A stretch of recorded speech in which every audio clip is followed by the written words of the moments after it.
نستغفره ونستهديه ونعوذ بالله من شرور أنفسنا ومن سيئات أعمالنا من يهدي الله فلا مضل له ومن يضلل فلا هادي له وأشهد أن لا إله إلا الله وحده لا شريك له وأشهد أن محمدا عبده ورسوله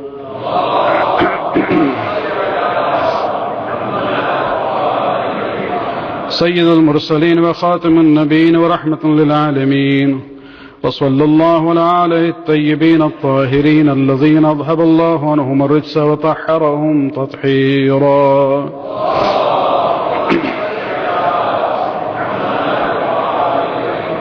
أوصيكم عباد الله بتقوى الله. This is the month of Rabiul Awwal, which is the month of Rasulullah sallallahu alayhi wa sallam.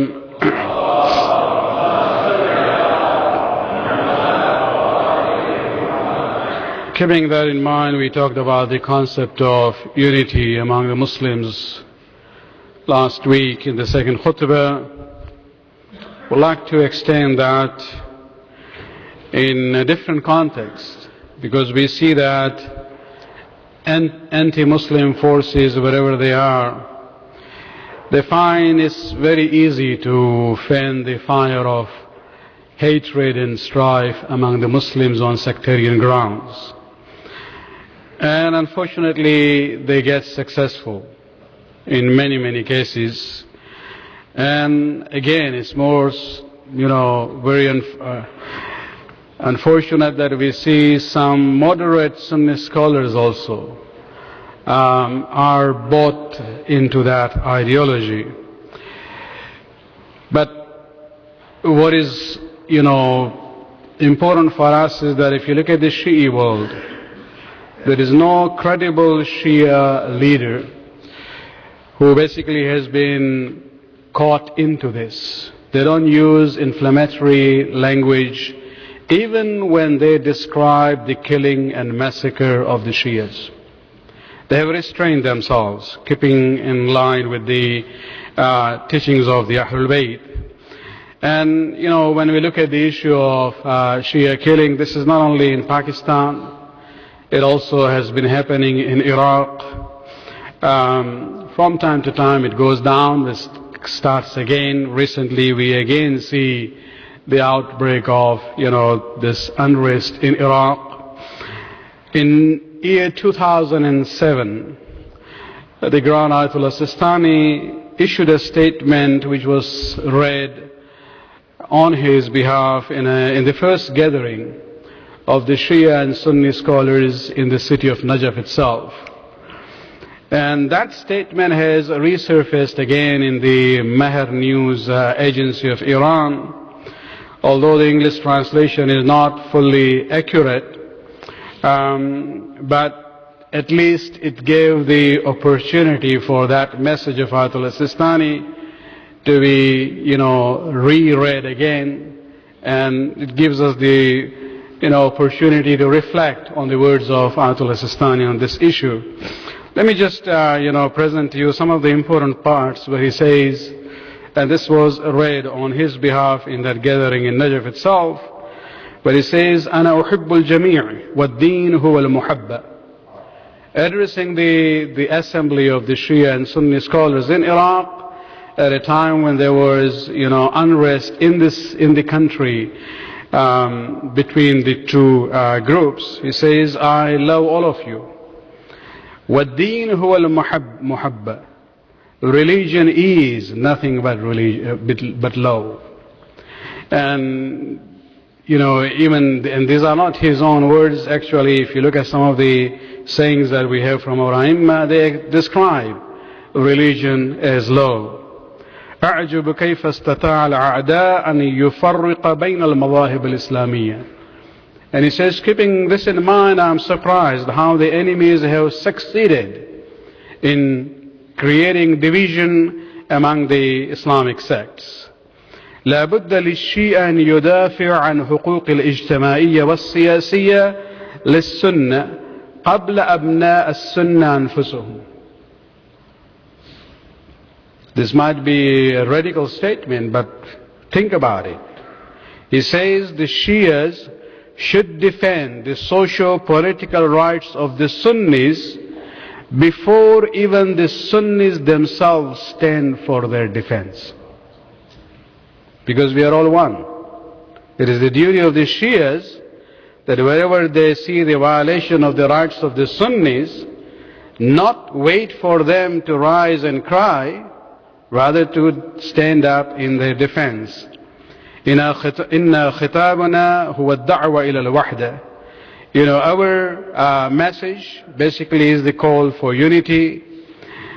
And then he says, وكنت لا ولا أزال أقول لا تقولوا إخواننا السنة بل قولوا أنفسنا أهل السنة. Now this is the translation is not really accurate in the Mahar news which has come out.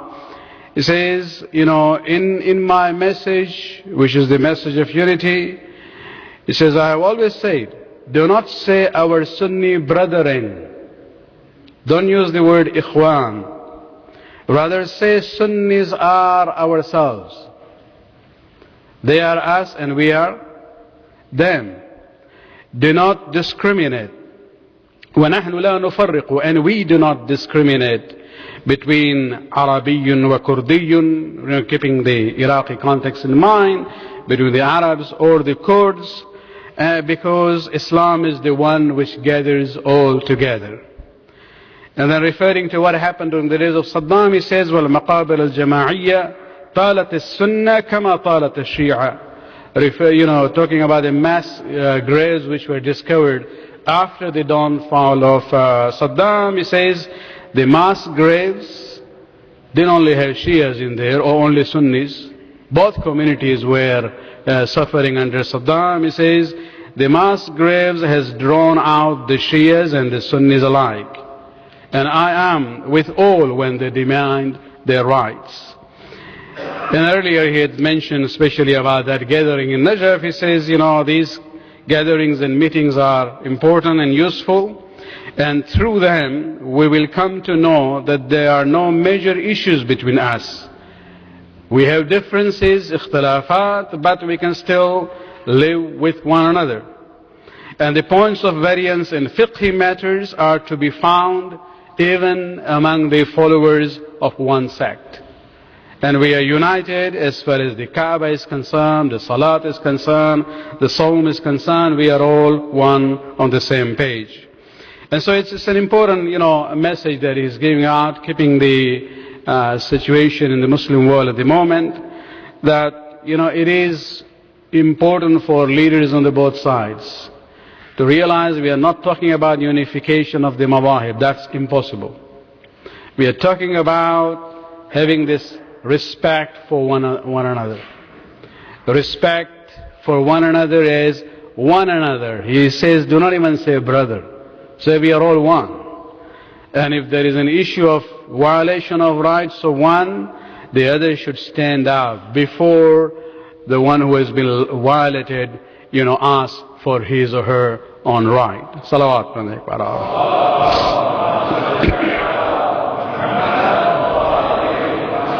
May Allah subhanahu wa ta'ala give us the open heart and mind to reflect on these words of wisdom from one of the important leaders of the Shia world at the moment.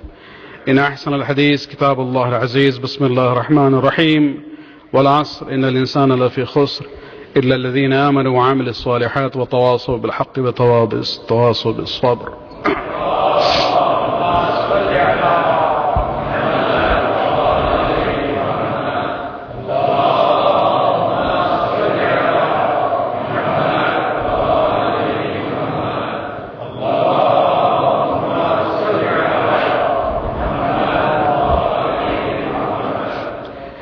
أعوذ بالله من الشيطان اللعين الرجيم بسم الله الرحمن الرحيم الحمد لله الذي لا إله إلا هو الحليم الكريم غافر الذنب وقابل التوبة وهو الغفور الرحيم ونشهد أن لا إله إلا هو العطوف العباد بجوده والعواد على المذنبين بحلمه ونشهد أن محمدا نبيه وحبيبه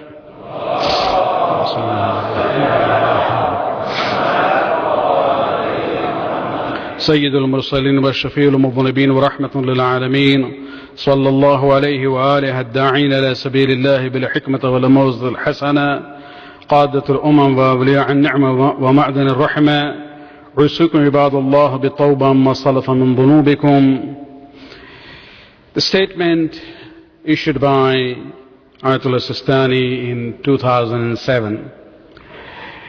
This was during the time when there was unrest in Iraq. Unfortunately, again, situations have gone from bad to worse. But when we look at this situation of Shia killing, this is, we see a pattern. It is there in Syria, in Iraq, in Bahrain, in Saudi Arabia, in Pakistan, as well as if you go towards the Far East, Malaysia, as well as Indonesia. Sometimes, our own discussions, we hear these comments and questions that this is all happening because of what is known as Tabarra.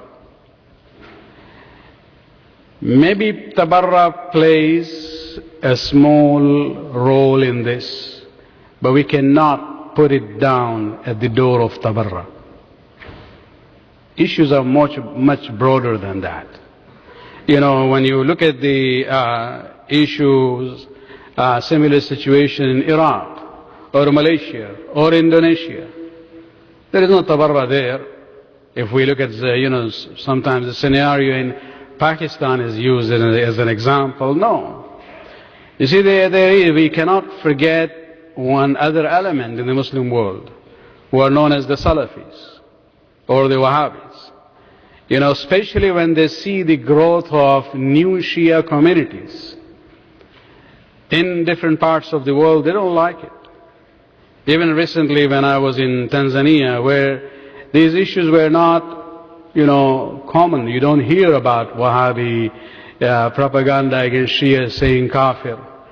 During the Arba'een 10 days, they had a 3-day seminar in one of the universities there in Dar es Salaam. There's only one university there anyway, organized by their student group, where the whole issue was deviance of the Shias. The seminar was basically to prove that Shias are kafir. So even in the lands which are far away from the Middle East, where Shias are gradually, finding new communities, they have concern. Similarly in Malaysia, in Indonesia, in East Java recently, just the present reports that we have been seeing in the internet, there was a small new Shia community there in one of the towns, where the mobs, encouraged by a radical Wahhabi Salafi cleric, they were asked to deal with this kafir problem. They went and attacked that neighborhood, burned their houses, looted them. One of the old members of the Shia community was killed. They had to leave that area. They are at the moment in a stadium there.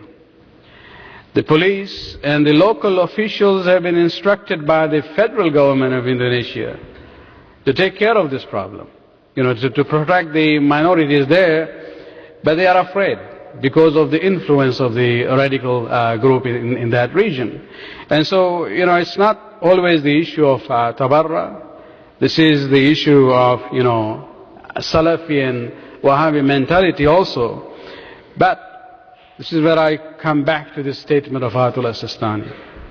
We have to maintain our, moral high grounds. Not be, pulled in that circle. As I said 2 weeks ago, we can become Mazloom, but we will not become Zalim. And that we have to understand on a mental level as well as on the practical level. We are followers of the A'immah of Ahlul Bayt. Let me end with an example from the life of Amir al-Mu'mineen Ali ibn Abi Talib alayhi salatu wasalam.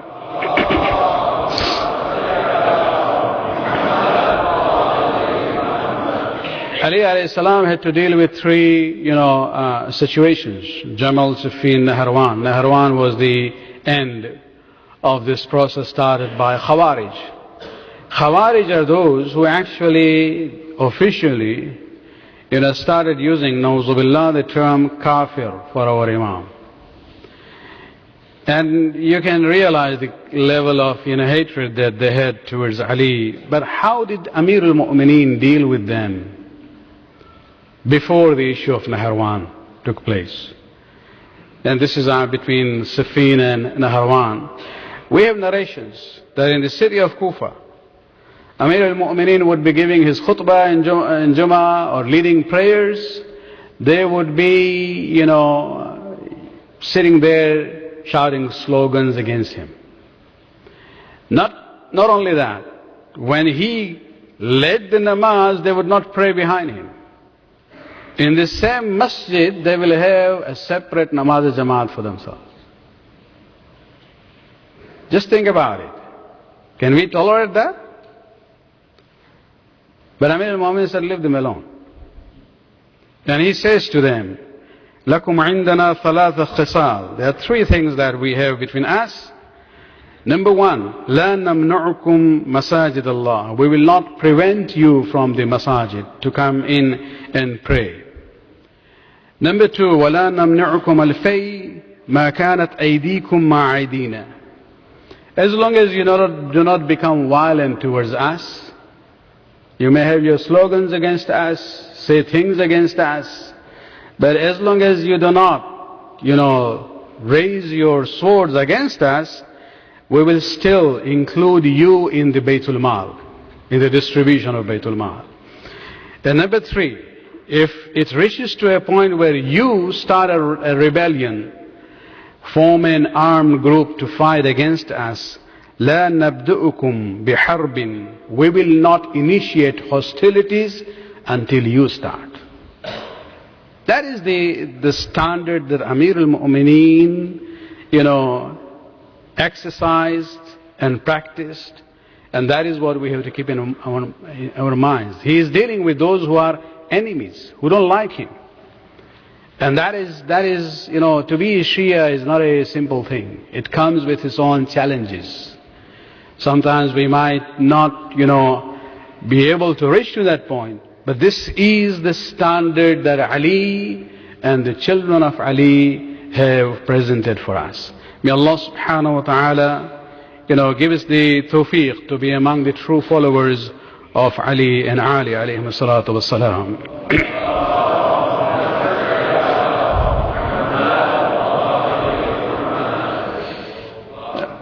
I hope that, and I pray that the sensible Shia, scholars and leaders around the world will reflect on the messages which are being given by the Shia leaders, in different parts of, especially the Middle East, and hopefully they will distance themselves from the extremist Salafi Wahabi elements, because that is the main fitna at the moment inflicting the Muslim Ummah. اللهم صل على سيد المرسلين والشفيع المذنبين نبينا محمد صلى الله عليه وآله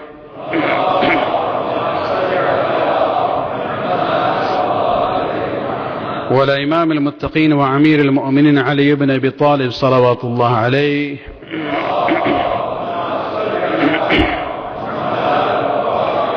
وعلى سيدة نساء العالمين سيدتنا فاطمة بنت رسول الله صلوات الله عليها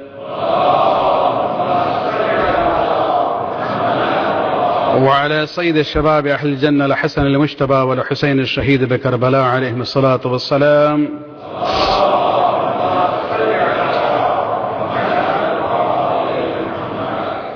On a local level, let me, emphasize this point. As a community, not everybody would have the same view about how to do things. There would be disagreements. Learn the lesson from Amir al-Mu'mineen, how he dealt with the Khawarij. Sometimes we see things now, and this, email is a bala. Look at the language people are using against one another. You can have a difference of opinion, you can disagree, there is no problem there. A living community is a community which learns to live with, disagreements. But don't use abusive languages. If we deal with one another in that language, then forget about this issue of being generous and benevolent to others. So let us start from within, and inshallah that spirit will be extended to those who are outside also. اللهم صل على أئمة المسلمين علي بن الحسين ومحمد بن علي وجعفر بن محمد وموسى بن جعفر وعلي بن موسى ومحمد بن علي وعلي بن محمد والحسن بن علي عليهم الصلاة والسلام. اللهم صل على محمد وآل محمد. اللهم صل على مولانا الحجة بن الحسن صاحب العصر والزمان. اللهم صل على محمد وآل محمد. ما أحيا صال البدء والطغيان حاد بأمنية الشرك والنفاق حاصد فرو البغي والشقاق صلوات الله وسلامه عليه وعلى آبائه الكرام ما اتصلت الليالي والأيام. اللهم عجل فرج وسهل مخرجه واكحل ناظرنا بنظرة منا إليه واجعلنا من المستشهدين بين يديه. اللهم اجعلنا ممن يذكر فتنفعه الذكرى.